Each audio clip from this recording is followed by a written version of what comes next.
পহেলা বৈশাখের আর বেশি দেরি নেই। নতুন বছরের ডাক এখন ঢাকার বাতাসে। আর সেই আয়োজনের সবচেয়ে রঙিন প্রস্তুতি হচ্ছে ঢাকা বিশ্ববিদ্যালয়ের চারুকলা অনুষদে। শুরুতেই নজর কাড়ল চারুকলার বাইরের দেয়ালের ব্যস্ততা।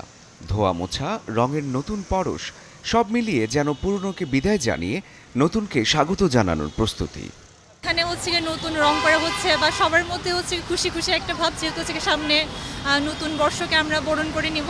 ভালো কিছুই আশা করছি এবং এই যে ক্যাম্পাসে আসলে দেখতে পাচ্ছি, আমি নিজেও আজকে আসছি চারুকলায় দেখার জন্য যে কি হচ্ছে, কি বানানো হচ্ছে। তো ভালো লাগছে আর কি, একটা রঙিন রঙিন একটা পরিবেশ। ভেতরে ঢুকেই আরেক দৃশ্য। চারুকলার ভেতরের মাঠে চলছে সৃজনশীলতার গুঞ্জন। কাঠ, বাঁশ, কাপড় আর রঙে গড়ে উঠছে মঙ্গল শোভাযাত্রার প্রাণ মোটিফগুলো। কি বুঝলেন ভাই? অনলি যেটাই চাই। এবার আসছে নতুন 5টি মোটিফ। প্রত্যেকটিতেই থাকছে বার্তা, গল্প আর ঐতিহ্যের ছাপ। মোরগের মোটিফে জেগে ওঠার আহ্বান, অন্ধকার কাটিয়ে নতুন দিনের সূচনা। নতুন ভোর, নতুন দিন শুরু হয়। মোরগের ডাকে আমরা শুরু করি। মোরগের ডাকে আমাদের ঘুম ভাঙে। তো যেহেতু নতুন বছর শুরু হচ্ছে এবং নতুন বছরের নতুন দিনকে আমরা স্বাগত জানাচ্ছি, মোরগকে আমরা প্রতীকী হিসেবে আমরা ব্যবহার করছি এখানে। সাথে হাতির মোটিফে শক্তি আর স্থিতির প্রতীক, বাঙালির অদম্য প্রাণ শক্তির প্রকাশ। বাংলার সংস্কৃতি বা বাংলার অতীতকে তুলে ধরার চেষ্টা করি। তো এই ক্ষেত্রে দেখা যায় যে আমরা হাতি ঘোড়া যখন নিয়ে আসছি, তখন এই ক্ষেত্রে সামহাও আমরা বাংলার সাথে, বাংলার ঐতিহ্যের সাথে কানেক্টেড হচ্ছি।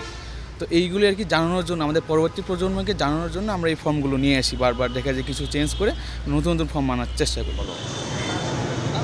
এই বিশাল আয়োজন শুধু কাজ নয়, এক ধরনের অনুভূতিও। ক্লান্তি ভুলে সবাই একসাথে কিছু গড়ে তোলার কাজটা ভীষণ আনন্দের।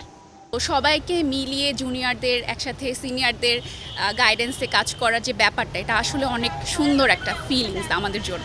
এই যে পয়লা বৈশাখ যখন আসে, তখন একটা মিলন মেলা তৈরি হয়। বর্তমান ছাত্রছাত্রী, আমাদের শ্রদ্ধেয়বান শিক্ষকরা থাকে, অনেক গুণী শিল্পীরা আসে।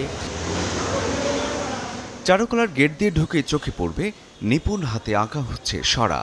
মাটির ছোট ছোট গোল ক্যানভাসে ফুটে উঠছে বৈশাখের রং, গ্রাম বাংলার গল্প আর উৎসবের আমেজ। এই সরাগুলো এখন বিক্রির জন্য, যার পুরো অর্থই যাবে শোভাযাত্রার কাজে। এখানে অংশগ্রহণ করতে পেরে আমি খুব আনন্দিত, আমার খুব ভালো লাগছে যে অংশগ্রহণ করতে পেরেছি। আবর্জনা যেন সব চলে যায়, আমাদের জীবন যেন সুন্দর হয় এবং নতুন বাংলাদেশ যেন হয়। যে ছবিগুলো আছে মূলত সব সেলের জন্য, যারা দর্শনার্থী যারা আসে দেখার জন্য, এই সময় তারা যদি এই ছবিগুলো যদি ভালো লেগে থাকে, তারা সেখান থেকে আর কি জাস্ট এটা কিনে ফেলে। শুধু সরা নয়, জল রঙে আঁকা ছবিতেও জমে উঠেছে বৈশাখের রং। প্রতিটি ছবিতে যেন আলাদা গল্প, আলাদা অনুভূতি। আর এই শিল্প বিক্রির মাধ্যমেই এগিয়ে চলছে পুরো আয়োজন। সব মিলিয়ে চারুকলায় এখন চলছে প্রাণের উৎসব, যেখানে প্রতিটি তুলির আঁচড়, প্রতিটি রঙের ছোঁয়া বলছে একটাই কথা: আনন্দের সাথে আসছে নতুন বছর, আসছে নতুন আশা। সেই আনন্দকে রঙে, শিল্পে আর ঐতিহ্যে সাজিয়ে তুলতে ব্যস্ত এখন চারুকলা। নতুন বাংলা বছরকে স্বাগত জানাতে প্রস্তুত হচ্ছে শহর থেকে গ্রামে সবাই।